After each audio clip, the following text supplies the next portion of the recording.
ओम शांति। आज भगवान के महावाक्य हैं। 84 जन्म का स्वदर्शन चक्र घुमाते रहना है और सबको राजी रखना है, अर्थात किसी के भी दिल को दुख न पहुँचे, इस बात का विशेष ख्याल रखना है। तो आज भगवान हमें सबको राजी रखने की कला सिखा रहे हैं और साथ में 84 जन्म का स्वदर्शन चक्र अर्थात 84 जन्मों की जो कहानियाँ हैं वह हमें बार बार रिपीट करनी है। तो आज इससे संबंधित प्रश्न हम लेंगे और उन प्रश्नों के द्वारा बाबा के इस मुरली मंथन को हम आसान भाषा में समझ पाएंगे। तो सबसे पहली बात है जिसका प्रश्न हम आज ले रहे हैं वह है करमजीत बहन का। करमजीत बहन पूछते हैं कि 84 जन्म का कहानी या गीता ज्ञान जो है वो क्या सच्ची कहानियाँ हैं? मैं अभी ज़्यादा समय नहीं हुआ है ज्ञान में आए हुए, 1.5 महीना हुआ है। तो करमजीत बहन पूछ रहे हैं कि क्या कहानियाँ वास्तविक हैं? हाँ, गीता की हो गई या महाभारत की भी हो गई, तो थोड़ा कन्फ्यूज़न हो रहा है, तो मुझे सही मार्गदर्शन करें। तो सबसे पहली बात करमजीत बहन, आपको यह समझना होगा कि कहानियाँ बनी क्यों हैं और कहानियों का इशारा क्या है। गीता का हो गया या महाभारत का हो गया, वो सारी कहानियाँ इसलिए बनी हैं ताकि आप जीवन में सच्चाई तक पहुँच पाओ, सत्य का अनुभव कर पाओ। अब क्या होता है, जैसे आत्मा का सत्य केंद्र सत्य अनुभव है, लेकिन इसे कैसे बताया जाए? हाँ, कोई शब्दों में भी उसको बताना बड़ा मुश्किल होता है। जैसे कोई चीज़ का अनुभव हो जाए, सत्य को बताने के लिए ये सारे संकेत हैं, सारे इशारे हैं। सारी कहानियाँ सही है या गलत है उस तरफ न जाकर उसके द्वारा दिए गए इशारों को समझना चाहिए ताकि हम सत्य केंद्र तक पहुँच पाए। भगवान के पास तो कोई उपाय ही नहीं बचा कि सत्य तक कैसे पहुँच जाए। तो सत्य के लिए शब्द दिए गए हैं, संकेत दिए गए हैं। इसलिए तो 84 जन्म की कहानियाँ के द्वारा हमें क्या सीखना है, वो कहानियाँ हमें सत्य तक पहुँचाए। हाँ, अभी बाहर दुनिया में सारे हम नकली सत्य में फंसे हुए हैं। नकली सत्य कौन से हैं? जो शरीर के सत्य है, एक शरीर के घर में रहते हुए सत्य है और एक आत्मा का सत्य है। तो एक कहानियों के द्वारा एक मैसेज पहुंचता है, एक संकेत मिलता है कि सत्य को परिभाषित किया जाए। जैसे कोई प्रेम की कहानी है तो हमें पता चलता है, उसके द्वारा हम ये बता पाते हैं कि प्रेम का रहस्य क्या है। जैसे कोई कहावतें होती है ना, इशारे से, कोई गहरी नींद में सोया है तो क्या बोला जाता है, ये तो घोड़े बेच करके सोया हुआ है। अब वो वास्तव में तो घोड़े बेचकर नहीं सोया है, घोड़े बेचकर सोया हुआ है, यानी इसका संकेत है कि वह गहरी निद्रा में है। तो हमें किसी भी कहानी में, द्वापर युग में क्या हुआ, गीता में क्या हुआ, उसको न पकड़ करके संकेतों को पकड़ना चाहिए। तो अभी तो ये मूर्तियाँ भी, अब 6 भुजा वाली मूर्तियाँ, तो 6 तो हाथ नहीं थे ना किसी के, लेकिन ये संकेत हैं कि भगवान की शक्तियाँ जो हैं वो इतनी सारी भुजाएं मतलब प्रकट होती हैं कि भगवान की शक्ति को कैसे प्रकट किया जाए। तो कोई संकेत तो चाहिए ना। हाँ, तो यह हम तब फायदा उठा पाएंगे। जैसे मंदिर में जा रहे, चप्पल निकाल करके जाना है, चप्पल निकाल कर जाना यानी क्या संकेत बताता है कि अगर हम देह के कमरे को छोड़ दें, शरीर के कमरे से हम आत्मा के स्व अनुभव में ट्रांसफर हो जाए तो हमारा जीवन बदल जाएगा। दीपक जलाना एक संकेत है कि हमें अंदर भीतर में सत्य का दिया जलाना है। अब वहाँ पे आत्मा तो जला कर रखा नहीं जा सकता मंदिर में, तो ये जितने भी हैं, हाँ, वो सारे संकेत हमें सत्य की तरफ लेकर जाने के लिए हैं। इसीलिए आपने देखा होगा भगवान भी 84 जन्म की कहानियाँ बताने के लिए कहते हैं, ताकि हम जल्दी से वो सत्य का अनुभव कर पाएँ। और यहाँ पर आपने भी देखा होगा, करमजीत बहन अगर 1 डेढ़ महीना हुआ है तो हमने काफ़ी सारी कहानियों का इस्तेमाल करते हैं। क्यों करते हैं? ताकि आप सत्य तक पहुँच पाओ। हाँ, तो यह बात हमें समझनी चाहिए, और जब हम सत्य तक पहुंचते हैं तो काफ़ी सारी बातों का समाधान मिलता है। चलो मैं कभी एक कहानी सुनाता हूँ, आप कहानी की तरफ में ये जाओ कि कहानी मुझे क्या संकेत दे रही है। आज बाबा ने कहा न कि स्वदर्शन चक्र 84 जन्मों की कहानी, तो अभी मैं एक कहानी सुनाता हूँ, उसमें आप संकेत को पकड़ना है। कहानी पूरी होने के बाद सभी लोग इससे कौन सा सत्य हमें समझ में आता है, हाँ, वो बातें आपको समझनी है। तो चलो शुरुआत करते हैं, टेस्ट करते हैं, देखते हैं कि आप किस तरह से सत्य को पकड़ पाते हैं। एक बार एक साधु रहता था, बहुत ऊंचाई पर पहाड़ी पर रहता था, और नीचे पूरा एक समतल समतल पूरी जमीन थी। और समतल जमीन में एक राजा रहता था, काफ़ी अच्छा था, दयालु था, सबकी मदद करने वाला था, बहुत अच्छा साम्राज्य उसका फैला हुआ था। और वो जो राजा था वो साधु का इतना आदर करता था कि लगभग हर 8-10 दिन में उससे मिलने पहुंच जाता था। और साधु को बोलता था कि कोई आपको तकलीफ तो नहीं है, कोई आपको परेशानी तो नहीं है, और आप मुझे आदेश करो, सच्चा ज्ञान दो, समझ दो, जिससे मैं अपने साम्राज्य को और अच्छे से बढ़ा पाऊँ और सबको सुख शांति आनंद का जीवन दे पाऊँ। राजा के विचार भी इतने सुंदर और अच्छे थे, हाँ, और वो सबके साथ न्याय करता था। तो उसका साम्राज्य काफ़ी अच्छा चल रहा था। अब आप बहुत ध्यान से सुनिएगा कहानी को, तो आपको सत्य के संकेत मिलेंगे। साधु था, पहाड़ी पर रहता था, और राजा नीचे समतल भूमि पर रहता था, और राजा हर 8-10 दिन में साधु से राय लेने जाता था। एक दिन साधु तपस्या में बैठा हुआ था, और उसे एक दृश्य दिखाई दिया साधु को, टचिंग हुई। वो पहुँचे हुए साधु संत थे। साधु को पता चला कि काफ़ी समय से कुछ दूसरे लोग उनके राज्य में आ गए हैं, और राजा का फैलता हुआ बिजनेस, फैलता हुआ साम्राज्य देखकर उनसे चिढ़ते हैं। वो उनके साम्राज्य को ख़त्म करना चाहते हैं, ताकि उनका जो राज्य है वो आगे बढ़े। इसके लिए दुश्मन राज्य ने उनके राज्य में अलग अलग जगह काफ़ी समय तक रहने के बाद बारूदी सुरंगें बिछा दी गई। छोटे छोटे अलग अलग जगह पर बारूद बिछा दिए गए कि किसी को पता भी न चले, और जब समय आएगा तो उनको बारूदों को जो है वो सुरंग के बारूदों को जो है वो विस्फोट कर दिया जाएगा। अब साधु को वो दृश्य दिखे। अब साधु को इसके साथ में एक समाधान भी दिखा कि अब इतनी सारी जमीन में इतना बड़ा राजा का साम्राज्य है, वहाँ पता कैसे लगे कि बारूद कहाँ का बिछे, तो राजा को भी अवेयरनेस कर सके।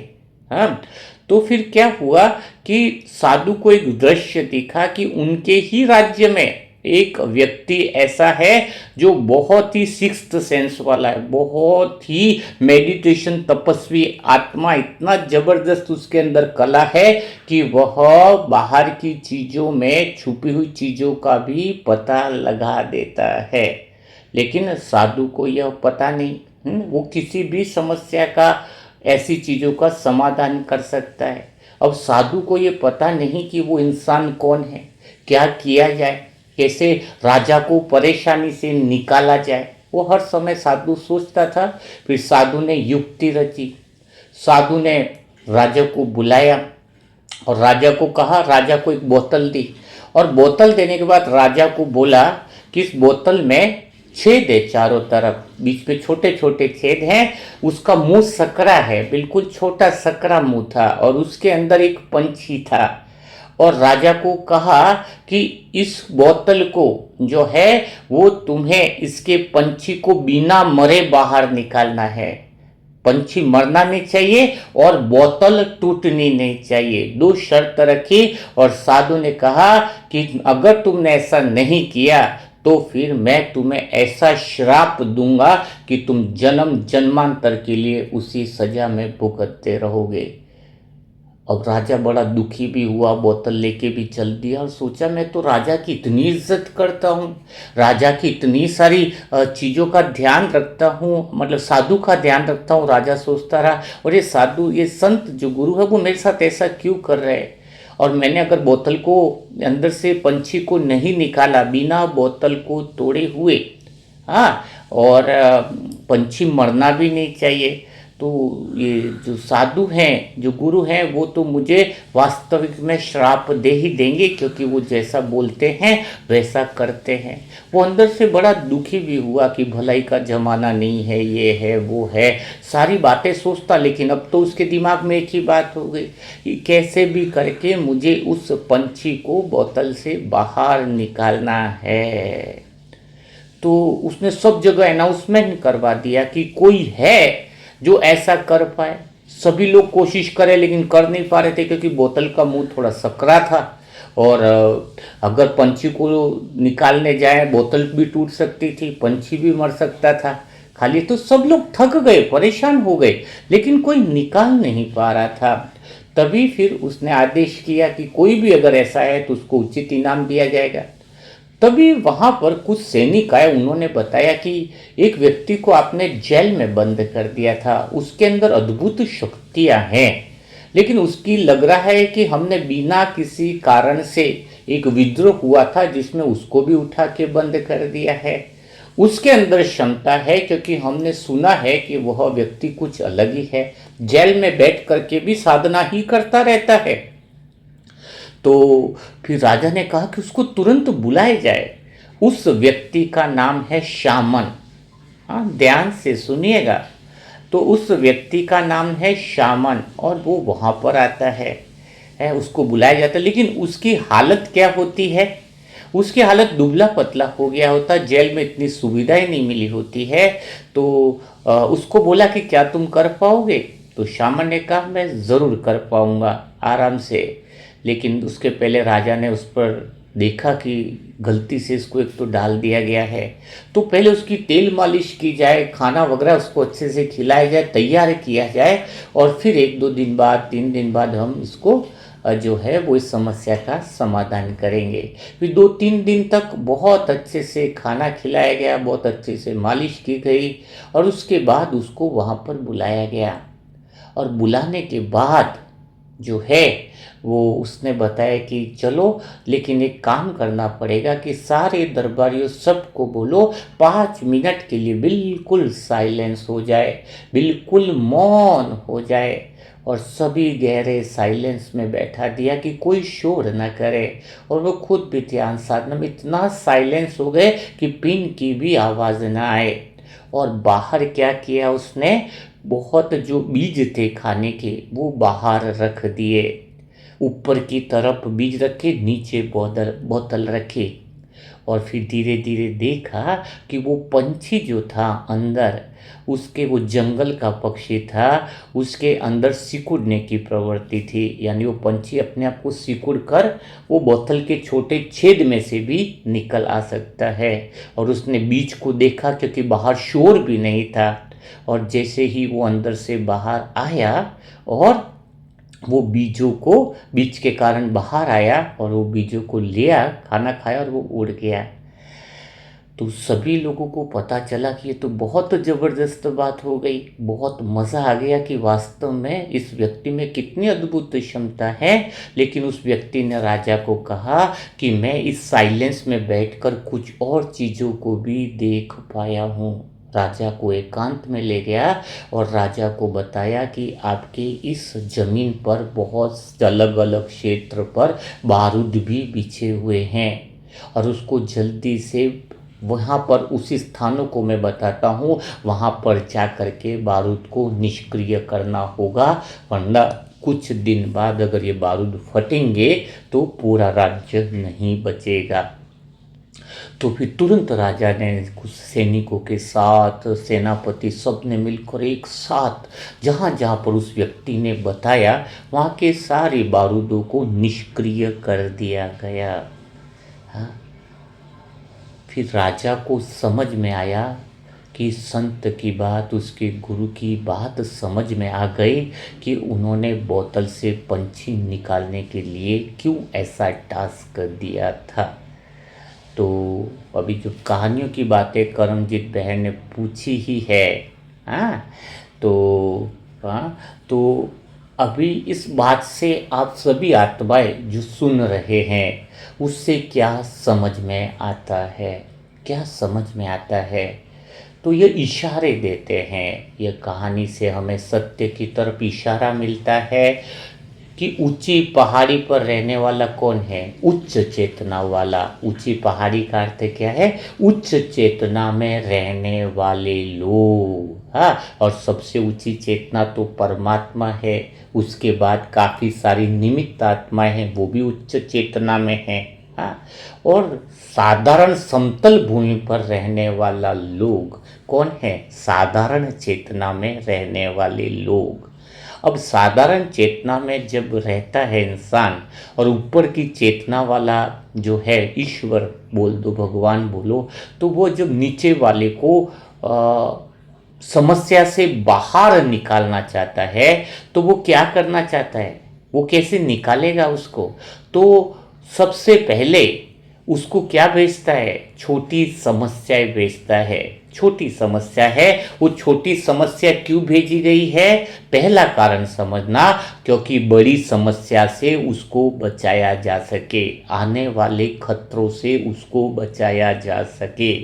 हाँ, तो बड़ी समस्या क्या थी, बारूद की थी, लेकिन छोटी समस्या कौन सी थी, बोतल की। हाँ, बोतल में से पंछी को निकालना, वो छोटी समस्या क्यों भेजी गई, ताकि शामन प्रकट हो। शामन किसका प्रतीक है, शामन जो जेल में बंद था वो क्षमता का प्रतीक है।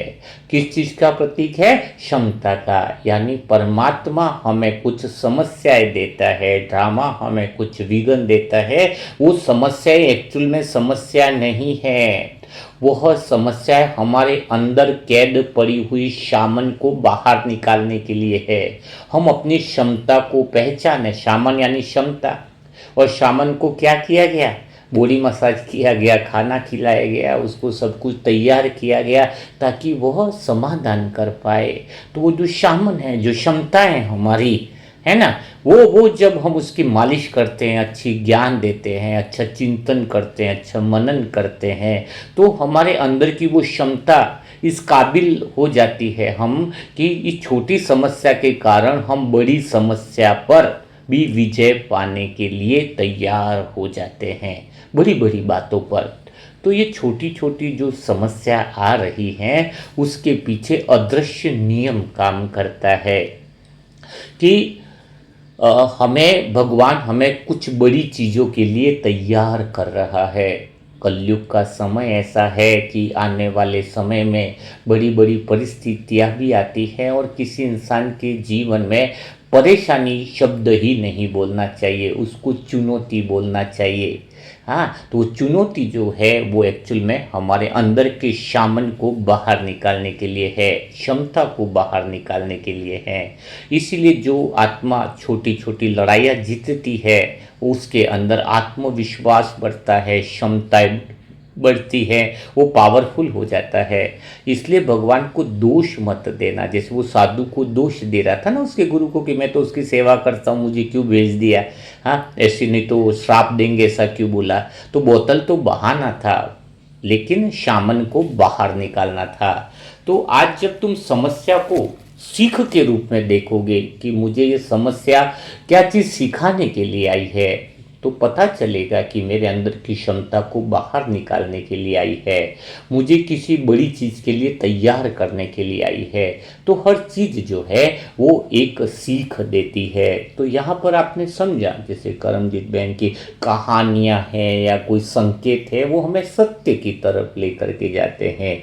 तो इस कहानी में जो संकेत छुपा हुआ है, उस संकेतों पर जब हम विचार करते हैं, मनन करते हैं, तो हमें इसका उद्देश्य पता चलता है। अभी इसी बात को मैं साधारण रूप से समझाता तो आपको समझ में नहीं आती, तो मैंने इस चीज का सहारा लिया। हाँ, तो इसके द्वारा आपको क्या हुआ, समझ में। तो वैसे ही गीता हो गया, रामायण है, कई संतों की है, कई ऊंची दूसरी जब सत्यनारायण की कथा है, इन सब चीज़ों का सहारा, ये चीज़ें बनी ही इसीलिए है ताकि हम सत्य तक पहुंच पाए। हाँ, तो आपको यह बातें क्लियर हो गई होंगी, समझ में आ गई होंगी।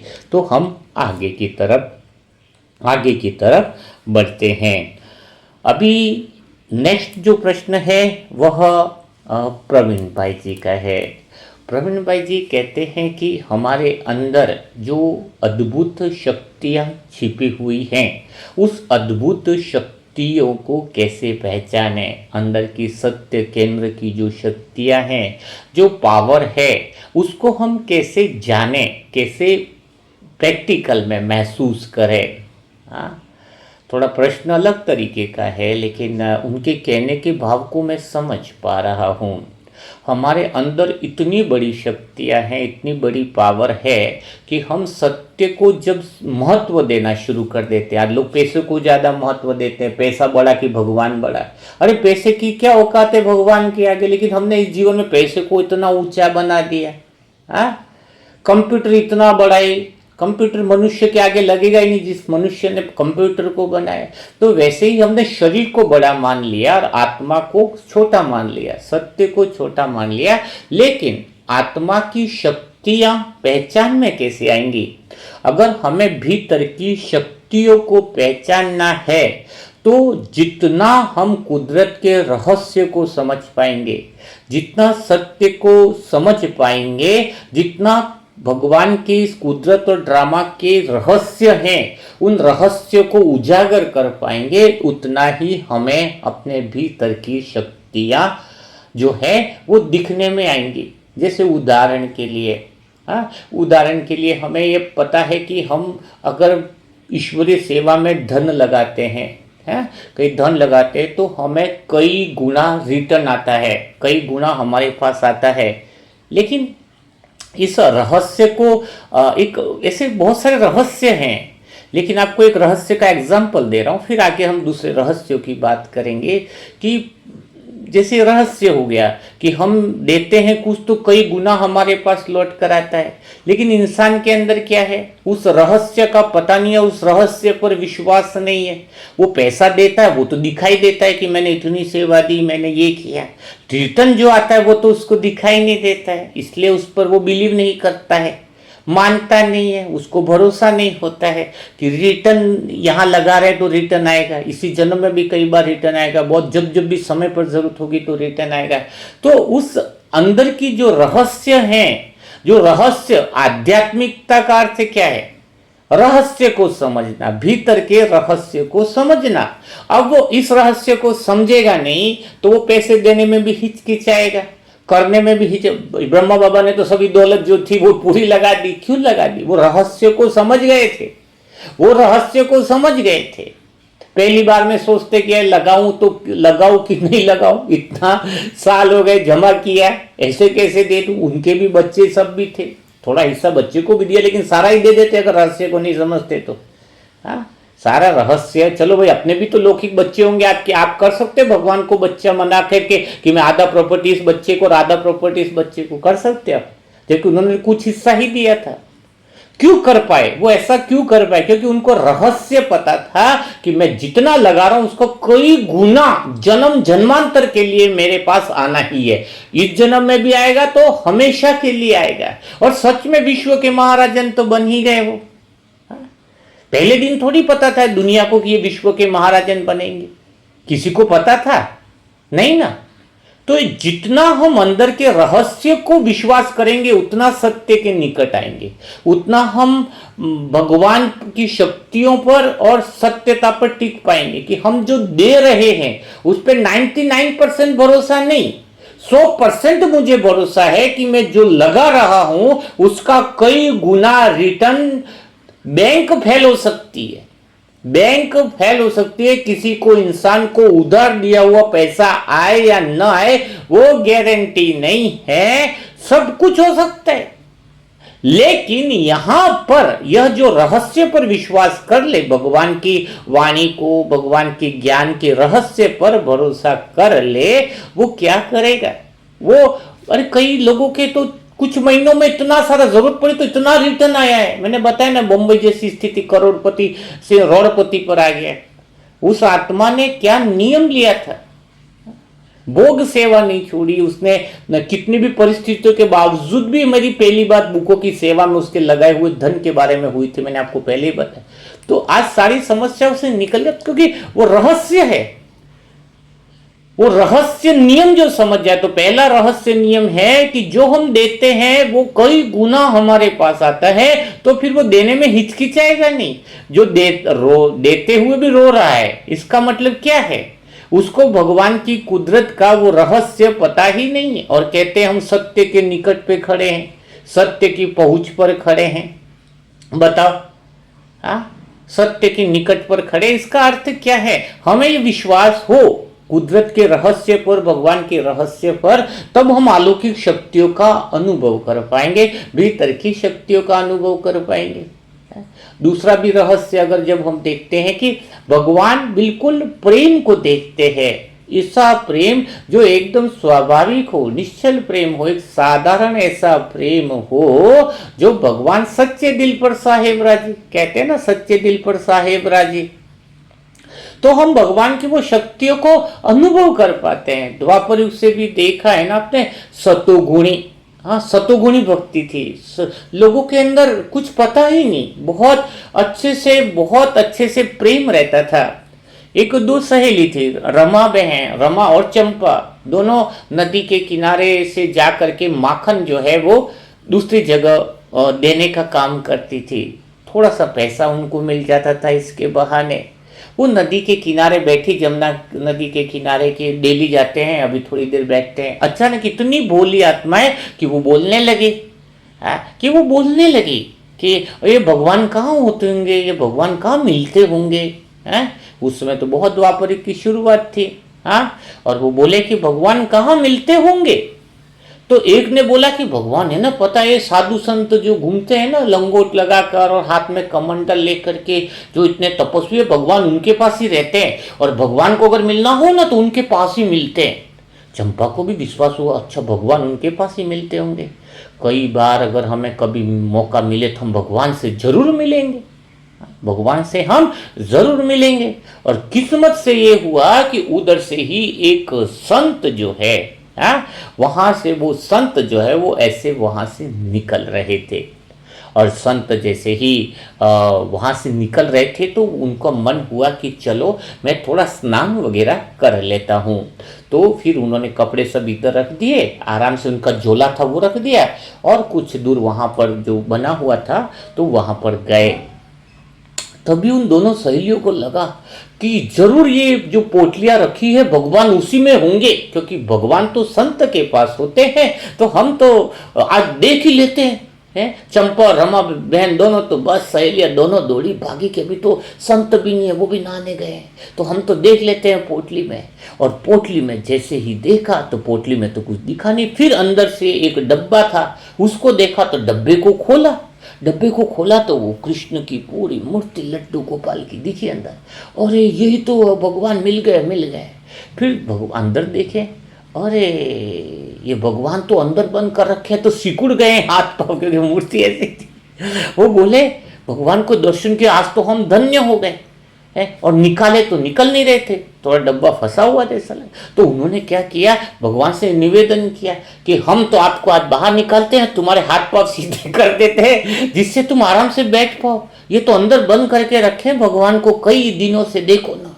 और फिर भगवान को जैसे मूर्ति बाहर निकाले और उनको हाथ पाँव पे जैसे मालिश करे इतना प्रेम से, है इतना भाव विभोर से, इतना कि आंखों से आंसू धारा टपक रही है। देखो भगवान टेढ़े हो गए, हमारे भगवान टेढ़े हो गए हैं, और वो हाथ पाँव उनके सीधे हो गए, पूरी तरीके से सीधे हो गए मूर्ति के। और थोड़े टाइम के वो अच्छे प्रेम से बातें करें और उधर से वो संत आ गए।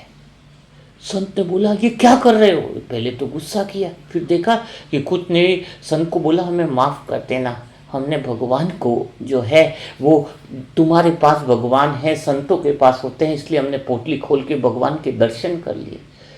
बोले ये सीधे कैसे हो गए? बोले ये अंदर परेशान हो रहे थे तो हमने थोड़ी मालिश वालिश कर दी और बोला कि भगवान आपको परेशान हो रही है अंदर से बैठे बैठे, तो हाथ पाँव आपके टेढ़े हो गए, तो हमने उनको मालिश करी तो सीधे हो गए। फिर वो तो डर के मारे भाग गई दोनों बहनें।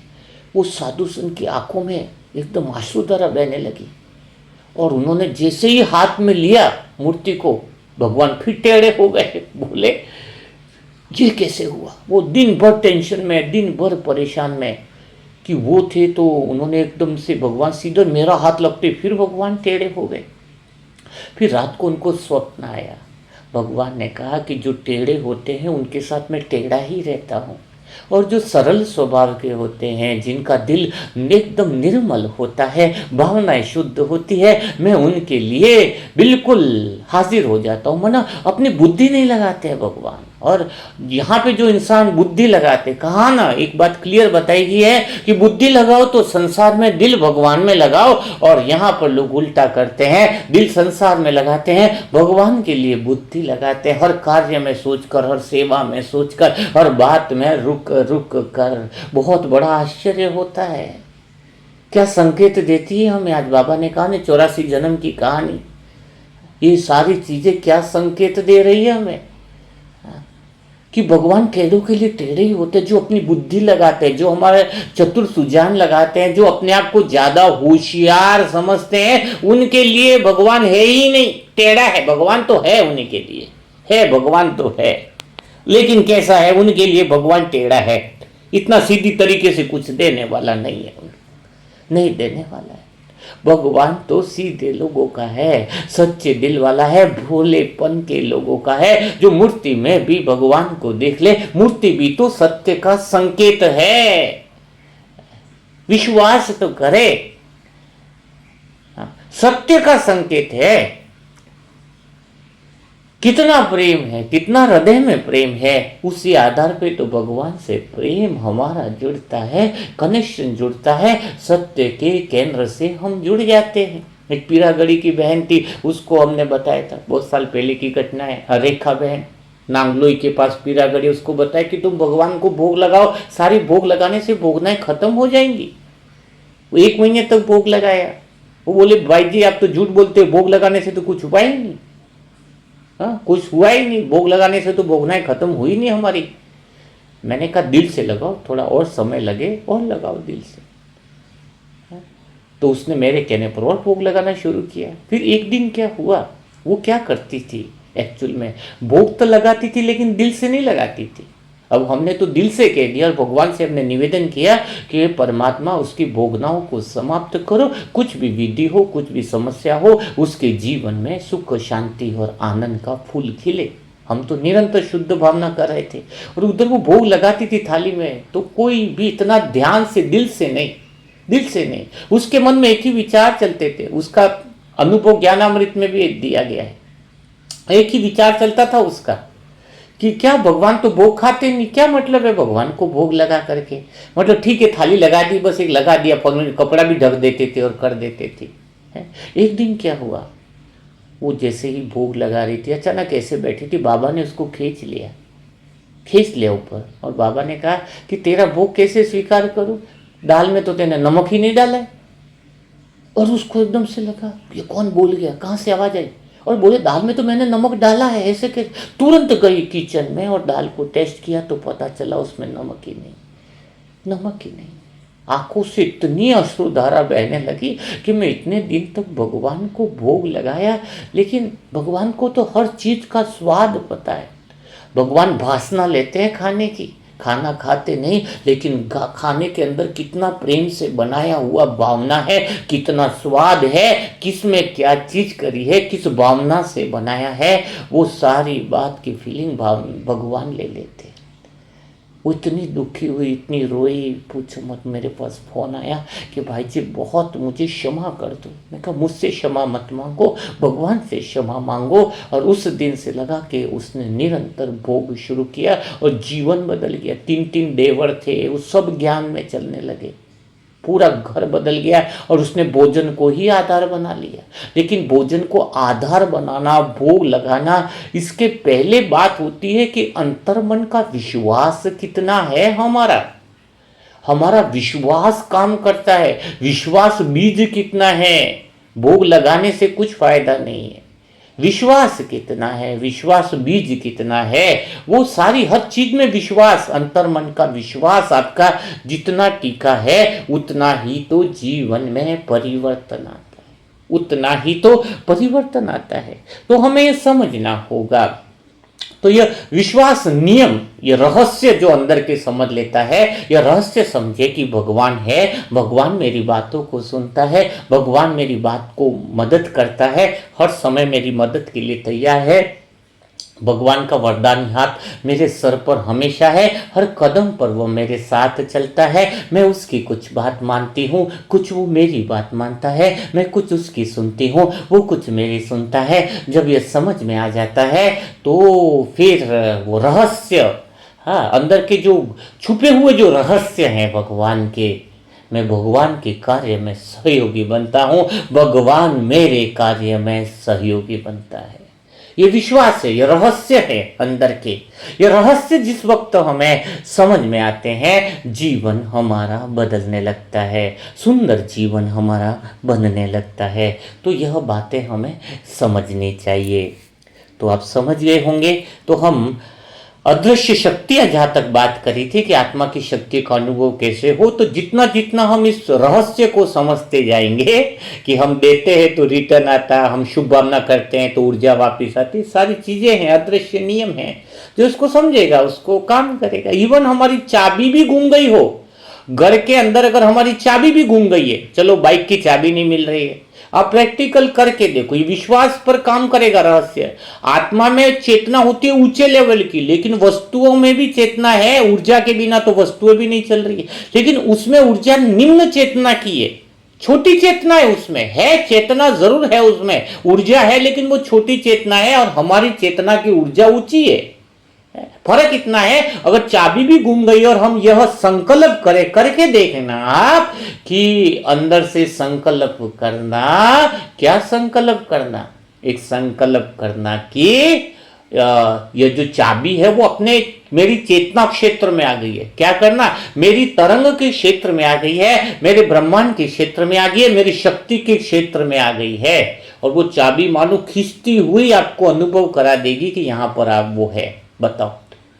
लेकिन जब हम समझे, उसके साथ प्यार से डील करें, हम उसके साथ संवाद करें, उसके साथ हम समझे, उसको हम अपने क्षेत्र में लाने का तरीका ढूंढे।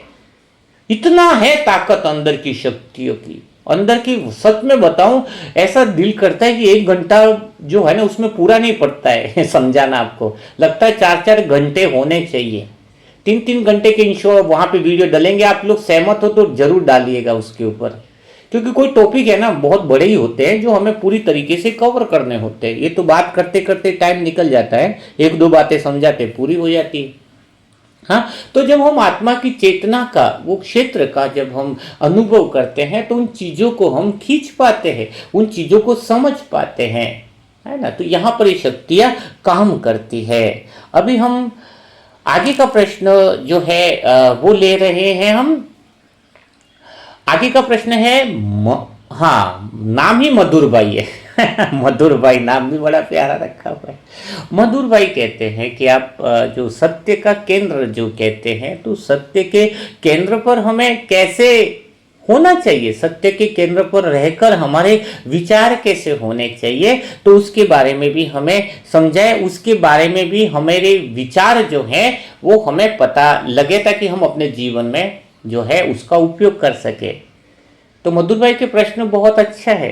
सत्य के केंद्र पर अगर रहकर कोई आत्मा, देखो इस लाइन को अंडरलाइन करो, सत्य के केंद्र पर रहकर कोई आत्मा वो विचार कर ले तो उसके जीवन में इतना बड़ा परिवर्तन हो सकता है, बहुत ज्यादा, बहुत चमत्कारिक परिवर्तन आ सकते हैं। आपको ईमानदारी से कहूं तो जैसे आज 6 महीने पहले किसी को स्वास्थ्य की प्रॉब्लम थी, तो मैं उसको वो विधि उस समय समझाता तो नहीं समझ पाती ना वो आत्मा सबसे बड़ी प्रॉब्लम क्या है।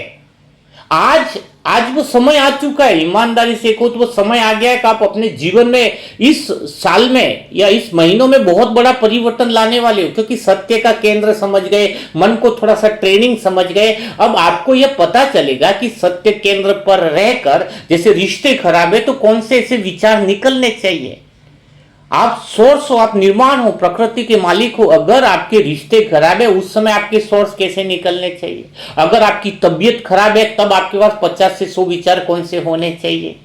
जब आपके जीवन में बाहर की तरफ से प्रोग्रेस नहीं हो रही है तब कौन से होने चाहिए। अंदर से डर है, डर भी है, एक वसुंधरा बहन का शायद प्रश्न है, डर के भी हैं, तो वो प्रश्न में डर है तो हमें उस समय विचार निकले, लेकिन सत्य के केंद्र से अगर वो विचार निकल गए तो जीवन का बड़ा महत्वपूर्ण हो जाता है। लेकिन हमारे अंदर वो सत्यनारायण की कथा की जगह वो कथा ही गलत जगह से हो रही है। अगर कथा गलत जगह से होगी तो लड़ाई होगी कि नहीं होगी। वो विचार तो आप उत्पन्न कर रहे थे, लेकिन कौन सी जगह से कर रहे हो। देखो विचार क्या उत्पन्न करना वो भी बाद में बताता। सच में सबका अलग अलग होगा, क्योंकि अलग अलग समस्याओं के लिए आपको ये कला सिखाई जाती है। मन में विचार छुपे हुए हैं, जैसे जिन्न अलाउद्दीन के चिराग में छुपा हुआ है, जैसे रगड़ते वो जिन्न बाहर आ जाता। जैसे ही मन में के पीछे विचार छुपे हुए, मन में से विचार बाहर प्रकट होते। लेकिन जिन्न तो उधर से कहता है कि जो हुक्म आका बोलो, इधर विचार उल्टा बोलते हैं कि चल मेरे आका, चल मेरे हुक्म पे चल। वो मन को अपने हुक्म पर चलाते हैं। विचार आपके मन से विचार प्रकट नहीं होता, वो विचार मानव प्रकट होता है, वो आपको चलाता है। उस विचार मानव को कैसे हैंडल किया जाए। तो सत्यनारायण की कथा सच्ची जगह पर हो जाए, यह पहली चीज जरूरी है। फिर कौन से विचार कहां पर होने चाहिए, कैसे होने चाहिए, वो जानकारी आपको दी जाएगी। सच्ची नारायण की कथा हर जगह नहीं समझ जाती। आप शरीर के केंद्र से करोगे तो उल्टा ही मिलेगा। एक व्यक्ति था जो बहुत भागवत कथा का, उस 12 साल से काशी में था। 12 साल से काशी में, बताओ 12 साल से काशी में है। वो सारी पढ़ाई कर ली, सब कुछ कर लिया उसने। अब उसके माँ बाप भी बड़े प्रसन्न थे कि मेरा बच्चा तो इतना सारा विद्वान बन करके आ रहा है, और वहां पर तो बहुत अच्छे से और पूरी तपस्या भागवत कथा का महारथ हासिल कर दिया। और वो तो आगे में काशी से निकले कि चलो अब तो घर पे जाएंगे, अब तो आनंद ही आनंद, बस राधे राधे जप रहे नाम, राम राम हरे राम जप रहे। और साथ में उनकी पोटली है और पूरा उनका धोती लंगोट सब कुछ पहने हुए, और बस आनंद में व्यस्त और मजे। ट्रेन में बैठ गए घर जाने के लिए। अब ट्रेन में बैठे और फिर बीच में कुछ भूख लगी तो उतरे तो देखा कि भाई कुछ दे दो, फल फ्रूट वगैरह सब मांगे उन्होंने। फिर बोला कितना पैसे हुआ, तो जैसे पैसे निकालने के लिए अंदर जेब में हाथ डाला तो जेब तो फट गया, चोरी हो गई, किसने जेब काट लिया। वो बोले ये तो बड़ी गड़बड़ हो गई, पैसा बचा नहीं, पैसा तो गया, टिकट भी गया। और बोले गलत कर्म तो करने नहीं, टीसी भी डांटेगा, ये भी लफड़ा हो गया।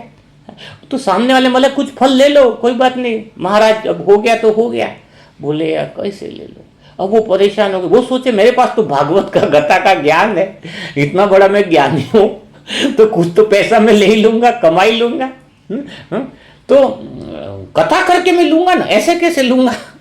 तो आप समझना, सत्यनारायण की कथा सही जगह पर होना, यानी आप अगर शरीर के केंद्र से करोगे तो लफड़े होंगे, सत्य के केंद्र से करे तो जीवन आपका बदल जाएगा। अब क्या होता है कि वो ऐसे से ट्रेन तो निकल गई, क्योंकि टिकट नहीं था तो बैठना इतनी बेइज्जती हो, बोले पसंद नहीं उनको। तो फिर क्या किया वो तो भाई चलो भाई पैदल ही चल लिया। पैदल चला तो उस तरफ सामने की तरफ थोड़ा सा जंगल जैसा था, उधर पार किया कि घाव आ गया। खुशी हो गई कि यहाँ मेरी व्यवस्था हो जाएगी जाने आने की, टिकट की और दूसरी सब की। तो फिर वहां पर जाते जाते कॉर्नर में ही एक भाई का, पंडित का ही लग रहा था उसको घर, तो वहां पर जाकर के देखा।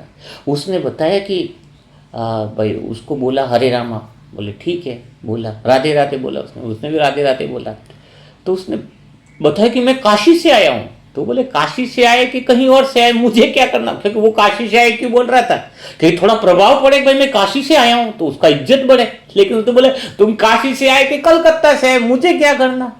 तो उसने बताया कि मैं यहाँ पर आया हूँ ताकि मैं कुछ भागवत वगैरह करा सकूँ, आपके गांव के जो बड़े सरपंच होंगे उनको बोलो ना कि मैं यहाँ पे भागवत कथा कराएं। बोले इधर भागवत कथा क्या होती है, हमने तो पहली बार सुना। बोले पहली बार सुना है। वो बोले हम बाहर से आए, वो सोचे कोई बैठाएगा तो सही, कम से कम हाँ बैठा के पानी पिलाएगा, ये करेगा। तो उसने बताया कि तुम भी ब्राह्मण लग रहे, तो कम से कम एक ब्राह्मण की बात तुम नहीं समझोगे तो कौन समझेगा, कम से कम मुझे बैठाओ तो सही, मेरी बात तो सुनो। फिर उन्होंने बैठाया। बोले भगवान भागवत कथा का तो हमने सुना नहीं। तो उसने कहा कि यहाँ का जो मैन है, बोले सरपंच है, उनको पास ले चलो और उनको बोलो कि एक बार भागवत कथा कराने का मौका दे दे, सबका जीवन बड़ा आनंदित हो जाएगा, बहुत मजे आ जाएंगे। बोले भागवत कथा है कि लोग जानते ही नहीं है, मैंने पहली बार सुना है। नहीं नहीं, बोले भागवत कथा में बड़ा मजा है। बोले चलो एक बार सरपंच के पास ले चलते हैं। अब सरपंच वहां पर मीटिंग ले रहा था सबकी, और सरपंच के पास जाकर के बोला उसने कि ये भाई हमारे मतलब गांव में एक मैं बोले मैं बात करके आता हूँ। तो उसने बोला कि हमारे घर पर एक आए हैं, बहुत ऊंचे महान लग रहे हैं कोई, और बोल रहे हैं कि हम भागवत कथा दिखाएंगे। उसको तो समझ में नहीं आया, सुनाएंगे सुनाएंगे भी समझ में नहीं आया है। वो बोले भागवत कथा दिखाएंगे, 2-3 घंटे 4 घंटे की चलेगी। अब सरपंच ने बोले ये कौन सी भागवत कथा। बोले हमें ऐसा कुछ नहीं कराना, फालतू के प्रपंच हमने नहीं करने हैं, और उनको बोलो कि हमें कुछ ऐसा नहीं कराना है। अब सरपंच के 2 लड़के वो जिद में अड़ गए। वो सोचे कि भागवत कथा कुछ विशेष होगी, कोई खेल होगा, कोई कर्तव्य होगा दिखाने का, कोई कठपुतलियों का खेल होगा। तो उसने बताया कि हमें तो देखनी है भागवत कथा। वैसे वो गांव में थे, बोर हो रहे थे। बोले हमें तो देखने, जिद पे अड़ गए बच्चे, रोने लगे। फिर सरपंच ने कहा कि चलो कितना टाइम लगेगा दिखाने में। बोले 2-3 घंटा। बोले जो भी है 3 घंटा लगेगा, उसको बुला लो और दिखा दो, बोलो कि भागवत कथा कर दे, दिखा दे। तो वहां पे दूसरे लोग भी थे, उन्होंने सोचा भाई तुम भी देख के जाओ भागवत कथा। बोले ठीक है। अब वो नहा धो करके फिर वो जो था भाई आ गया, और उसने तो सोचा कि आज तो हमें सरपंच से फिर भागवत कथा सुनाऊंगा, तो कुछ दान दक्षिणा भी मिल जाएगी, भागवत सुनाने का पैसा भी मिल जाएगा, और हम तो चले जाएंगे और हमारी व्यवस्था भी हो जाएगी। इतना हमने ज्ञान लिया है, इतनी समझ लिए, तो कम से कम उसी का फायदा ले। और फिर वहां पे तो वो पत्थर का चबूतरा बना हुआ था बहुत बड़ा, जहाँ सरपंच बैठते थे, तो वहीं पर फिर वो आकर के बैठ गया और बोला चल भाई शुरू कर। तो अपने भागवत कर सोचे यार कुछ खाना खिलाएगा, कुछ करेगा पहले, लेकिन कुछ नहीं बोला, सीधा बोला कि शुरू कर। अब वो तो शुरू हो गए। आधा घंटा हो गया, बोलते बोलते 1 घंटा हो गया। सभी लोग सोचे, बच्चे सोचे कि अब तो भागवत कथा दिखाएंगे, को पोटली इसके हाथ में तो कुछ दिखाएंगे, कुछ दिखाएंगे। बच्चे भी सोचे ये तो कुछ दिखाई नहीं रहा है, कुछ हो ही नहीं रहा है। और सरपंच क्या हुआ, आधे घंटा हुआ अंदर चला गया, बढ़िया खाना खाने के लिए, उसका खाने का टाइम था। सब लोग सुन रहे थे, सोच रहे थे अभी भागवत कथा दिखाएंगे, अभी भागवत कथा शुरू होगी। सब लोग सोचे, बच्चों ने सोचा शायद अभी 1 घंटा के बाद 3 घंटा बोला तो बाद में शुरू होगी। वो तो बोलते जा रहे, वो सोचे भागवत कथा कुछ दिखाने का होगा। और उसके बाद क्या हुआ कि सरपंच खाना खा करके आकर के वो उसी चट्टान पे सो जाता था जहां पर वो बैठकर गीता पाठ, वो भागवत कथा सुना रहे थे पंडित जी। तो वो वहां पर क्या किया कि वो वहीं पर चट्टान पे सो गया, पास में सो गया। वो उधर कथा कर रहा है, वो पास में सो गया। सोते हुए खर्राटे लेने लग गया। तो पंडित को आया गुस्सा कि मैं इतनी बढ़िया भागवत कथा कर रहा हूँ, बिल्कुल बेइज्जती पे बेइज्जती हो रही है, कोई सामने वाले भी कोई सुन नहीं रहे, कोई इधर ऐसा कर रहा है, कोई इधर कर रहा है, और ऊपर से ये खर्राटे ले रहा है। तो उसने जबरदस्ती उठाया। बोले तुम्हें अक्ल नहीं है, तुम्हें पता नहीं है कि यह भागवत कथा सुन रहे हो, इससे तो जीवन सुधर जाता, जन्मांतर सुधर जाते, जीवन हमारा बदल जाता, और तुम सोए पड़े हो, खर्राटे ले रहे हो ऊपर से। वो बोले मेरे सोने का टाइम है ये तो। बोले सोने का टाइम है तो जग नहीं सकते। ठीक है कोशिश करता, फिर भागवत कथा चल गई, फिर वो सो गए, फिर खर्राटे ले उसी चट्टान पे सो गए, उसकी झांगर थी उसके ऊपर सो गया वो। फिर पंडित को रहा नहीं गया, गुस्सा आया, तो उसने उसको पकड़ा सरपंच को और दे धड़ाधड़ गाल पे मार दी। तो फिर सब ने ताली बजाई कि लो भागवत अब शुरू हो गई। उनको लगा कि भागवत जो है इसको बोलते हैं, और भागवत शुरू हो गई। सबने बोला साइड हो जाओ, बच्चे भी बोले साइड में हो जाओ, भागवत शुरू हो गई है। अब सरपंच को दनादन मारे, सरपंच उसको मारे, वो उसको मारे, दोनों एक जमीन में लोट पोट हो रहे हैं। बोले भागवत शुरू हो गई, बड़ा मजा आ रहा है। अब क्या हुआ, वो खड्डे में गिर गए, और वो जो संत था जो शिक्षा लेकर आया थोड़ा मजबूत था, उसने उसको पकड़ के, गुस्सा तो था ही, धनाधन मारा। तो अब वो उसके घर वाले आ गए, बोले अगर ये भागवत ज्यादा देर तक चली तो हाथ प्रॉब्लम आ जाएगी सरपंच जी को, उसके पति को। तो उन्होंने बोला कि बस महाराज भागवत अभी तुम बंद कर दो। अब उसको भी गुस्सा आया, भागवत बंद कैसे होगी, अब दूसरे भी कोई खड्डे में उतरने को तैयार नहीं, क्योंकि फिर भागवत शुरू हो जाएगी, उनको दिक्कत हो गई। तो उसने बोला भागवत तो तभी बंद होगी जब तुम 500 रुपया लेकर के आओगे। तो बोले अब तो पति की जान का सवाल, तो 500 रुपया लेकर के आए और बोले 1000 ले लो, पर भागवत यही अभी रोक लो, हमने भागवत देख ली। और फिर 1000 रुपया दिया, वो बाहर निकला, और फिर वो पंडित बाहर निकला। फिर वो दूसरे लोग भी डरे हुए थे कि भाई ये तो सरपंच तो पैसे दे करके छुटकारा पा लिया, लेकिन अगर हमारे साथ भागवत हो जाएगी तो लफड़ा हो जाएगा। और वो निकल गए, फिर वो साधु निकल गया। तो कहने का भाव है, क्या संकेत दे रही है कहानी, कि तुम शरीर के केंद्र से भागवत कितनी भी कर लो, अर्थात शरीर के केंद्र से कितने भी तुम विचार कर लो, हाँ, वो सकारात्मक नहीं होंगे, वो रिजल्ट नहीं लाएंगे, वो परिणाम नहीं लाएंगे। हाँ, सिर्फ क्या होगा सिर्फ क्या होगा, लड़ाई होगी, अस्थिरता होगी, मन में द्वेष पैदा होगा। तो फिर हमें सत्य के केंद्र से विचार कैसे करने चाहिए। सही भागवत, सही सत्य नारायण की कथा जो कहते हैं, वो सत्य के केंद्र से उत्पन्न हुए विचारों से है। और कोई सत्य के केंद्र से उत्पन्न हुए विचारों की सत्यनारायण कथा किसी को सुना दे तो उसका जीवन सेकंड में बदल जाता है। तो कैसी होती है सत्यनारायण की कथा, तो शुरुआत करें, तैयार बैठे हो? हाँ, तो सही तरीके से सत्यनारायण की कथा का अर्थ है कि हमारा स्वयं के साथ जो बातचीत है, जो स्व संवाद है, वह सत्य के केंद्र की तरफ और वही विचार में होना चाहिए। जैसे बताया ना कि मन के अंदर वो विचार मानव जो प्रकट होता है, वो तो हमें बहुत डराता है। थोड़ी देर खुश हो जाओ तो बोलता है कि अभी तो तुम्हारी खुशी ज़्यादा देर तक रहने वाली नहीं है, बताओ। हाँ, हर बात में डराता है, हर बात में डर पैदा करता है, संदेह पैदा करता है। और फिर क्या होता है, हमारे मन के अंदर वैसी तरंगें उत्पन्न होती है, और जिससे हम न तो शरीर को ठीक कर पाते हैं, न धन को ठीक कर पाते हैं, न हम रिश्तों को ठीक कर पाते हैं। तो हमारा स्व संवाद कैसा होना चाहिए? स्व संवाद यानी स्वयं की सत्य के केंद्र से बातचीत। उसके लिए अलग अलग तरीके हैं, और वो 63 जन्म की जो बुक होगी, उन आत्माओं को सारे संवाद मिलने वाले। बहुत खुशखबरी की बात है, इसलिए जो 63 जन्म की बुक है उसमें हर एक संवाद आपको मिलेगा कि किस परिस्थिति में क्या बातें होनी चाहिए। हर एक के 50-50, 100-100 संकल्प मिलेंगे। तो उदाहरण हम लेते हैं कि जैसे बीमारी है, बाई चांस बीमारी ही है, हाँ, बीमारी के लिए हमारे अंदर किस तरह की बातें चले। अगर सत्यनारायण की सही कथा यानी सही विचार अगर चले तो इतनी शक्ति है उन संकल्पों में कि जो चाहे, कहते हैं ना ब्रह्मा ने संकल्प से सृष्टि रची, लेकिन वो संकल्प कौन से केंद्र से हुए?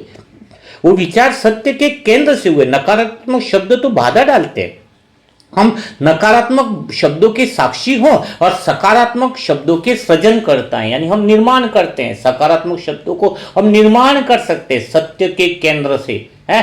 पॉजिटिव और नकारात्मक से ऊपर जो खास पहले ओरिजिनल सकारात्मक शब्द हैं। तो जैसे बीमारी की बात में कुछ एग्जांपल देता हूं आपको कि रोग के साथ इलाज में क्या होता है कि मन की ताकत बहुत ज्यादा जरूरी होती है, क्योंकि शरीर जो है वो अपने आप ठीक कर सकता है।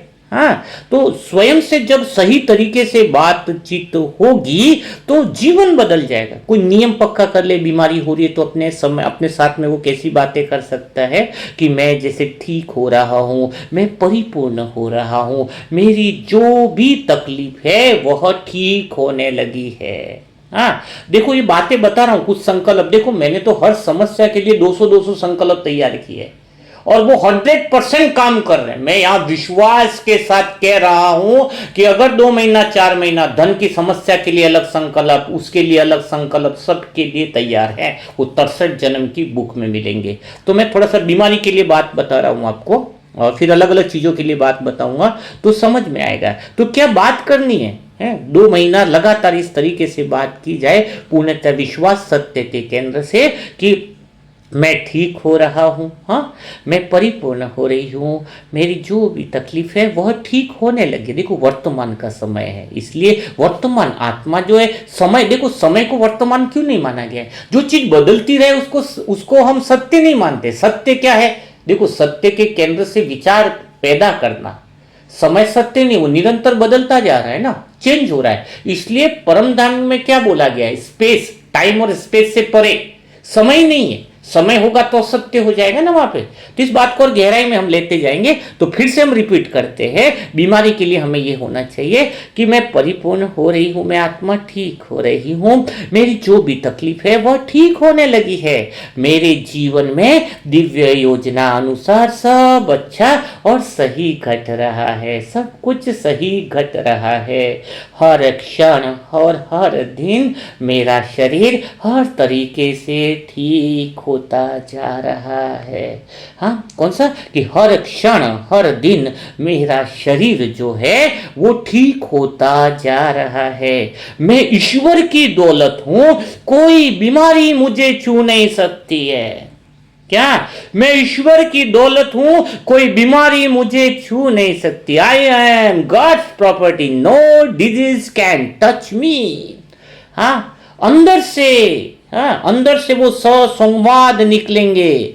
जब रोग को ठीक नहीं, अपने आप शरीर में ये ताकत उत्पन्न हो जाएगी कि क्या ताकत उत्पन्न हो जाएगी कि शरीर जो है वह स्वतः ही ठीक होने लगेगा। हाँ, कि मैं शांत शरीर के प्रति कैसे हो गई हूं? मैं आत्मा शांत हो गई हूं, शांति से शरीर को डील कर रही हूं। मेरे जीवन में मैं आत्मा विश्वास रखती हूं कि मैं पूर्णतया सुरक्षित हूं। हाँ, मैं वह महसूस कर रही हूं, मैं महत्वपूर्ण हूं, संपूर्ण हूं, मैं खुद को प्यार और स्वीकार कर रही हूं, मैं प्यार करने लायक हूं, मुझे ताजगी महसूस हो रही है, मैं प्रेम पूर्वक अपने शरीर, दिमाग तथा सभी अंगों की देखभाल कर रही हूं। ये बहुत ज्यादा महत्वपूर्ण है बात स्वसंवाद में। प्रेम पूर्वक हम शरीर के साथ डील ढंग से नहीं कर पा रहे हैं और मन को प्रेम का व्यवहार नहीं कर पा रहे हैं कि क्या,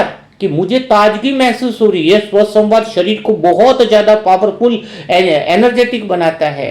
मुझे ताजगी महसूस हो रही है, मैं प्रेम पूर्वक अपने शरीर, दिमाग तथा सभी अंगों की देखभाल कर रहा हूं, मैं जीवन के आनंद को अभिव्यक्त कर रही हूं, मैं स्वीकार कर रही हूं, मुझे विश्वास है। यह बात बहुत जबरदस्त, विश्वास का बीज डालना बहुत जरूरी है।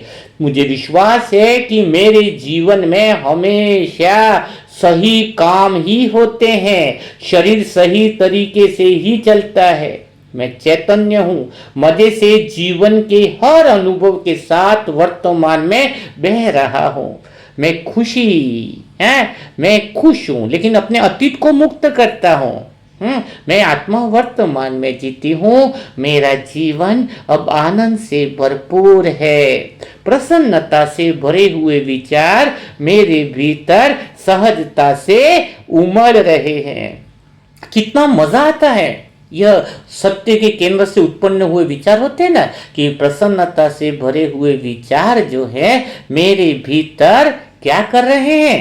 हाँ, खुशी, प्रसन्नता जो है वो उत्पन्न कर रहे हैं। अच्छा, डॉक्टर्स के लिए भी आपका संवाद होना चाहिए। कई लोगों की बीमारी कभी ठीक नहीं होती है, ध्यान रखना, क्योंकि डॉक्टर से बहुत कुछ गलत संवाद, अगर एक लाइन भी गलत बोल दी आप ठीक नहीं हो पाओगे। शरीर में शक्ति को ठीक करना है तो क्या होना चाहिए? एक कई लोग ऐसे बातें कर लेते हैं अपने आप से, डॉक्टर ने मुझे ठीक से सुना ही नहीं, ये डॉक्टर तो सही इलाज कर ही नहीं रहा, ये इतनी फीस ले रहा फिर भी फर्क नहीं पड़ रहा है। क्या डॉक्टर को मेरी बीमारी की सही समझ नहीं है? शायद मुझे किसी और डॉक्टर को दिखाना चाहिए, कहीं मुझे गलत दवा तो नहीं दे रहा है डॉक्टर, वो जल्दी जल्दी निपटा रहा है। लेकिन उसकी जगह सही सवाल, सही संवाद चले कि डॉक्टर व्यस्त है नहीं, वो शांति से पूछ सकते हैं, वो मेरी मदद करने के लिए है। डॉक्टर के बताई हुई प्रक्रिया पर मुझे भरोसा रखना चाहिए। शायद इलाज में थोड़ा समय लगे, लेकिन मैं धैर्य रख कर ही आगे की सलाह लेता जा रहा हूँ। हाँ, अगर जरूरत पड़ी तो दूसरे सुझाव भी ले सकते हैं, लेकिन कम से कम आपको सबसे बड़ी चीज ये होना चाहिए कि एक चीज, बहुत अच्छी चीज जानकारी के लिए बहुत ज्यादा मैं आपको बताऊं कि शरीर के लिए एक संकल्प होना चाहिए कि मेरे शरीर को पता है कि मेरे स्वास्थ्य के लिए क्या बेस्ट है। जब ये संकल्प हम करते हैं तो शरीर से वो हार्मोन निकलते हैं, क्योंकि सत्य वगैरह में तो डॉक्टर होते नहीं, ऑटोमेटिक शरीर क्यों काम करता है, वो हमारा विश्वास अभी से बैठ जाता है कि मेरे शरीर को पता है कि मेरे स्वास्थ्य के लिए क्या बेस्ट है, मैं आज कल से ज्यादा ऊर्जावान और समझदार हूं। हाँ, तो यहां पर हमें कौन से विचार करने और कौन से नहीं करते। कई लोग नकारात्मक करते हैं कि मेरा शरीर कभी ठीक नहीं होगा। हाँ, तो जबकि उसकी जगह हमें क्या करना है कि मेरा शरीर हर दिन बेहतर होता जा रहा है, मेरा हर दिन हर तरीके से शरीर स्वस्थ हो रहा है। कई लोग कहते हैं कि मुझे कभी अच्छा महसूस नहीं होता है, मैं हमेशा बीमार रहता हूं। तो उसकी जगह हमें कौन सा संकल्प, स्व संवाद होना चाहिए। उसकी जगह हमारा संवाद होना चाहिए कि ईश्वर बीमार नहीं हो सकता, इसलिए मैं भी बीमार नहीं हो सकता। भगवान को डायबिटीज नहीं होती, भगवान को कुछ नहीं हो सकता। तो ईश्वर बीमार नहीं हो सकता, इसलिए मैं भी बीमार नहीं हो सकता। यह संकल्प बहुत पावरफुल है सच में। हाँ, कई लोग कहते हैं मैं अपने परिवार पर बोझ हूं, लेकिन प्यार जो है ना जीवन को रोग मुक्त करता है। तो आप उसकी जगह क्या करना चाहिए, मैं सबसे प्यार करता हूं, सब मुझसे प्यार करते हैं। कई लोगों के उल्टा संकल्प करते हैं, मुझे हमेशा दूसरों पर निर्भर रहना पड़ता है। ये सत्यनारायण की कथा नहीं है, शरीर के वहां पर है, तो फिर सब ये क्या कर्मेंद्रियां सुनेंगी। जबकि उसकी जगह ये होना है कि मैं आत्मनिर्भर हूं, हर स्थिति में खुद का ख्याल रखने की क्षमता रखता हूं। तो कई लोग खान पान पर नियंत्रण नहीं रख पाते, तो वहां पर 30 दिन तक ये संकल्प पूरे आ जाएंगे, मैं अपने खान पान पर सहजता से नियंत्रण करता हूं, मेरे स्वास्थ्य में सुधार हो रहा है। हाँ, तो ये सारे संकल्प है। अगर कोई आत्मविश्वास की कमी है जिसके अंदर, तो यहां पर उसके आत्मविश्वास के लिए हमने अलग से बनाए अंदर से बातचीत, सत्य के केंद्र से कौन से विचार होने चाहिए। जैसे आत्मविश्वास की बात है तो ये ले सकते हैं कि मैं सदा अपनी गलतियों से सीख कर बेहतर बनता हूं, मुझे खुद पर भरोसा है, मैं यह कर सकता हूं, मैं हर स्थिति में सकारात्मक दृष्टिकोण रखता हूं। ये सब वर्तमान के संकल्प हैं सेंटर पॉइंट से रहकर। मैं अपनी समस्याओं का समाधान खोजने में काबिल हूं, हर दिन मैं मजबूत और बेहतर बन रहा हूं, मैं अपने जीवन का निर्माता हूं, मुश्किलें मुझे मजबूत बनाने आती है, मैं वह जीवन जीऊंगा जो मेरे द्वारा जिया जाता है, मेरे द्वारा प्रसारित होता है और जो मेरे हाथ में है? अगर हम इस धरती पर आए हैं तो पृथ्वी पर तो डरना क्या है? मुझे कोई रोक कर भी रोक नहीं सकता, मुझे रोकने वाले रोक कर चले गए, लेकिन मेरा जीवन जारी है। सत्य का केंद्र हमेशा जारी रहता है। मेरे सारे निर्णय और मेरे कहे गए शब्द सदा मेरे हक में खड़े रहते हैं। यह शब्द बहुत बोलना जरूरी होता है सत्य के केंद्र पर रहकर, कि अपने द्वारा दिए गए शब्द मेरे हक में खड़े होते हैं, मेरे हक में काम करते हैं। जब शब्द आपके लिए काम करने लग जाए तो कुदरत जो है करिश्मा दिखाने लग जाती है। जब आप बोल रहे हो कि आप खुश हो, स्वतंत्र हो, तो आपको यह पता होना चाहिए कि मेरे शब्द मेरे हक के लिए काम कर रहे हैं। विश्वास और खुशी जो मिल रही है वो मेरा सेकंड नेचर है। ओरिजिनल नेचर तो हमारा सदा खुश रहना है। तो जब लक्ष्य पाना हो, प्रेम का है, कोई धन के लिए है, तो उसके लिए क्या होना चाहिए? धन के लिए फिर कुछ अलग होता है, क्योंकि धन में ये बातें समझनी होती है कि पैसा हमने खर्च किया नहीं बोलना चाहिए। आपने पैसा खर्च किया उस पर ध्यान नहीं होना चाहिए, उससे जो चीज मिली है उसका भी तो आनंद लेना चाहिए। 400 रुपया खर्च किया तो कपड़ा भी तो मिला आपको, अगर कपड़े लाए तो। अगर 400 की सेवा ली तो बदले में पुण्य मिला, तो ध्यान 400 दिया उस पर ज्यादा रहता है ध्यान, पर पुण्य मिला उस पर कम रहता है। पुण्य मिला उस पर ज्यादा ध्यान रहना चाहिए। कोई चीज भी खरीद रहे हो तो कुछ तो पैसा जा रहा है, तो उसके बदले में कुछ तो आ ही रहा है ना।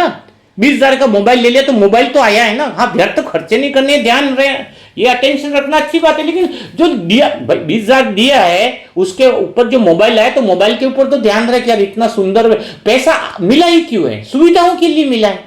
जो जीवन की जरूरतें हैं वो पूरी हो रही, जरूरतें चाहते नहीं कह रहा हूं, तो जरूरतें पूरी हो रही है तो पैसे को धन्यवाद देना चाहिए। पैसा गया गया क्यों रोते रहते। 3,000 खर्च किए, राशन आया तो राशन को धन्यवाद दो ना। पैसा बनाइए राशन लाने के लिए, पैसा बनाइए सेवा के लिए, तो उसके बदले में जो मिल रहा है उस पर ध्यान होना चाहिए ना। कोई बोलता मकान में इतना खर्च हो गया, रोता रहता इतना खर्च, अरे इतना खर्चा हो गया कि इतना बड़ा बन गया मकान, उसके ऊपर ध्यान दो ना। वो गया नहीं, क्या मिला उसके ऊपर ध्यान होना चाहिए, तो पैसा आता है फिर। तो पैसे के लिए हमें कौन से संकल्प होने चाहिए, समृद्धि कैसे होनी चाहिए जिससे हमारे पैसे जो हैं वो आकर्षित करें। हाँ, हमेशा अपने लिए स्वसंवाद बात करने का तरीका है। मेरे लिए पैसा कमाना आसान नहीं तो कठिन भी नहीं है, ऐसा पैसा मेरे पास सहजता से आता है। पैसा मेरे लिए बाहर की शरीर की हर सुविधा का माध्यम है, और पैसे कमाने का मैं आत्मा भी सोर्स हूं। मैं पैसों का आदर करता हूं। जहां भी मेरे पैसे अटके हैं उन पैसे को गति सदगति मिले, अगर ऐसा बोलते हैं वो संकल्प, तो वो पैसे आपके पास रिटर्न आना शुरू हो जाते हैं। बताओ, इस धन से मेरा आध्यात्मिक विकास भी होता है। तो अच्छी सोच से हम बहुत कर सकते हैं। यह भी बोलना चाहिए कि रोज जो स्थूल धन के बैंक अकाउंट और सेविंग अकाउंट से, सत्य के केंद्र से, कि वो बढ़ोतरी हो रही है। मेरे पैसे जहां भी अटके हैं उन पैसों के लिए मैं माफी चाहता हूं, ताकि वे मुक्त होकर मेरे पास आए। किसी के पैसे अगर अटके हुए हैं तो अपने कर्मों की वजह से अटके हैं, तो उसके लिए वो एक ही संकल्प करें। एक जने का पैसा रुका हुआ था, हाँ, अपने उसी में है, मनसा सेवा ग्रुप में है, नाम नहीं लूंगा, लेकिन उनके लिए हमने बहुत विशेष संकल्प किए थे। 10 लाख 12 लाख थे कि उनके पैसे जहां भी अटके हैं उन पैसों के लिए उनको क्षमा करो, ताकि वे मुक्त होकर उनके पास आ जाए। ये संकल्प किया था बहुत।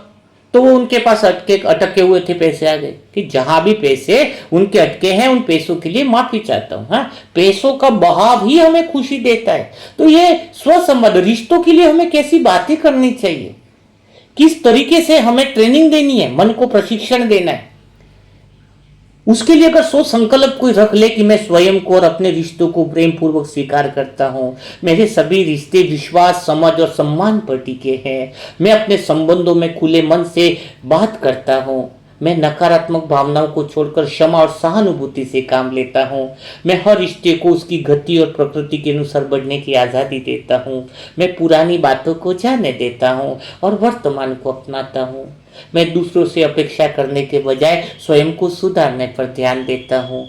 हर रिश्ता मुझे कुछ सिखाता है और मैं हर दम सीखने के लिए तैयार हूँ। मैं अपने आसपास के लोगों के लिए शुभ भावना रखता हूँ। लोग विरोधी नहीं बल्कि किसी न किसी तरीके से हमारे सहयोगी हैं। नेगेटिव लोगों को मैं माफ करता हूँ और खुशी से माफ करता हूँ, शालीनता से विदा करता हूँ। तो ऐसा होता है जब हम चिंता में होए, कोई परेशानियां बार बार आती हैं, तो उस समय हमें अपने आप से कैसे बात करनी चाहिए, है?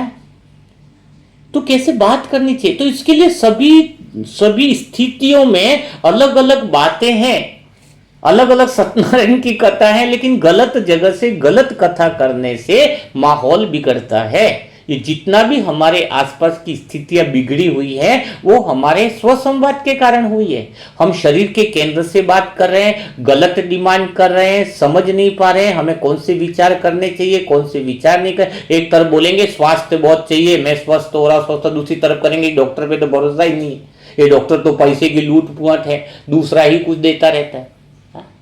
बहुत सारी चीजें, हाँ, समझना अच्छी बात है, निर्णय लेना अच्छी बात है कि दवाई काम कर रही नहीं कर रही है, लेकिन उस भावना के साथ, सहज मन के साथ, तटस्थ रह करके। क्योंकि क्या होता है, डॉक्टर सही भी होगा तो आपके अगर विचार गलत है तो फिर वो इलाज भी आपको सही नहीं लगेगा। तो स्वास्थ्य के बारे में पूरा डिप्लोमा है, पूरा तरीके के साथ हमें काम करना होगा। रिश्ते किसके खराब हैं, कई लोग पूछते हैं काम विकार के लिए प्रॉब्लम है, पति नहीं मान रहा है। सच बताओ तो तुम सत्य के केंद्र पर अभी पहुंचे हो। अब यहां से आप जो है सारी समस्याओं के समाधान की कला सीखोगे। और मैं अंतर्मन से विश्वास के साथ आपको कह रहा हूं, बहुत गहराई के साथ मैं आपको विश्वास दिलाना चाहता हूं, जो भी आत्मा इस समय सुन रहे हैं, कि हर समस्या का समाधान दिया हुआ है और जो छोटी समस्या आ रही है वो बड़ी परिस्थितियों से निकाल रही है हमें। इसके लिए जैसे साधु की कहानी सुनी थी ना, तो आपके पास अभी रिश्तों की समस्या ज्यादा ज्यादा क्या होगी, रिश्तों की होगी, धन की समस्या होगी, सुख समृद्धि नहीं है, या मानसिक डिप्रेशन की समस्या होगी, ऐसे तो कुछ होंगी। तो ये जो बुक हमने 63 जन्मों की बनाई है, लगभग मैंने जो है वो काफी भगवान की 6-6 घंटा में बैठ कर ही परमात्मा की याद, मतलब ये बात बिल्कुल समझ लेना, ये बात हमारे लिए नहीं, भगवान के द्वारा ही है ये सारी टचें।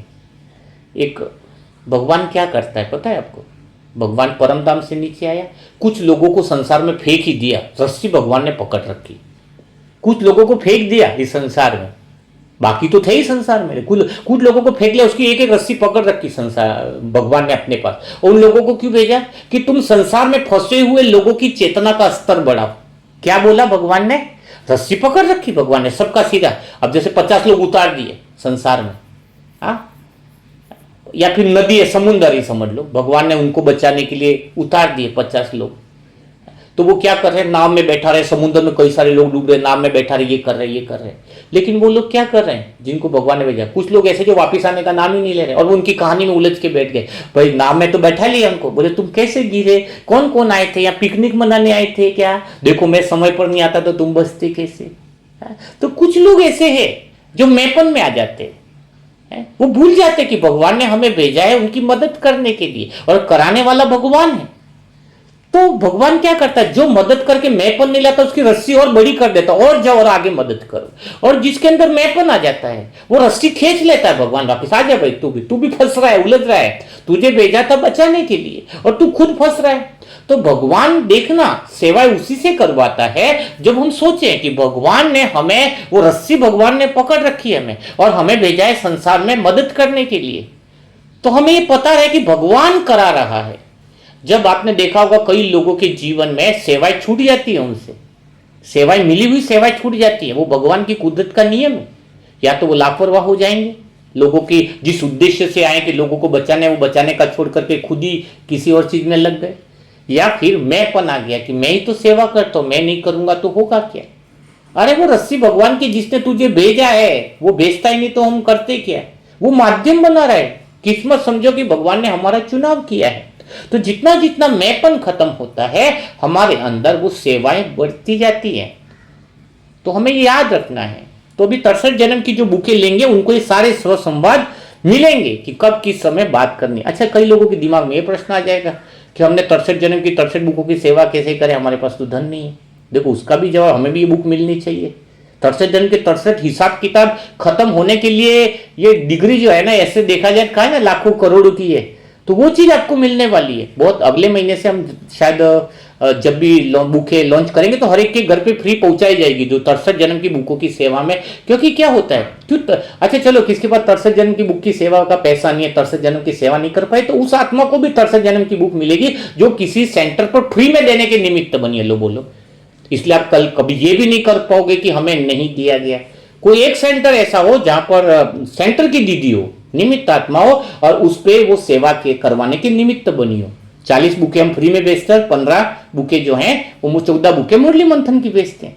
तो जो आत्माएं सेंटर से भी फ्री है, सेंटर को भी वो सुविधाएं दे रही है, हाँ, सेंटर को भी सेवाएं दे रही है बुकों की, तो उस आत्मा को भी 63 जन्म की बुक के अंदर, क्योंकि किसके पास धन नहीं है तो वो पूछेगा तो हमारे पास तो है नहीं तो हम कर नहीं पाए, तो आपके पास वो क्षमता तो दी है, लेकिन गुमराह वाले को नहीं दी जाएगी। न तो इस राह पे चल रहा है, न तो सेवा कर रहा है, और न वो बना है। क्योंकि ये जो ज्ञान है ना उचित है, वो कहीं ना कथा कहानी उसने मूर्खों को सुना दी तो इंसल्ट हुआ और उल्टा भगवत कथा का अपमान हुआ। तो हम भी 63 जन्म की बुक उसी आत्मा को दो जो योग्य है, हाँ, जो जीवन में सत्य के केंद्र पर रहकर सभी चीज का बदलाव चाहते हैं। तो बहुत अच्छी बुक आपके लिए तैयार हो रही है और आपको सभी बातों का समाधान उसमें मिलेगा और आप दूसरे को भी ट्रेनिंग दे पाओगे। हर तरह की समस्या के लिए कैसी बातें होनी चाहिए वो सारा विवरण उसमें दिया गया है। तो आज कमेंट बॉक्स में बताइएगा मुरली मंथन कैसा लगा, आपके जीवन में आज कैसा बदलाव आया। ये जो कहानियां सब कुछ बताई जाती हैं वो इसलिए बताई जाती है ताकि आप सत्य तक पहुंच पाओ, सत्य के संकेत तक आपको इशारा मिले, क्योंकि सत्य को बताया नहीं जा सकता शब्दों में, संकेत के द्वारा आपको समझाया जा सकता है ताकि आप उस जगह पहुंच सको। तो कल फिर हम मुलाकात करेंगे ऐसे दिल छू जाने वाले नए मुरली मंथन के साथ, नई बातों के साथ। तब तक के लिए सभी भाई बहनों को ओम शांति, ओम शांति, ओम शांति।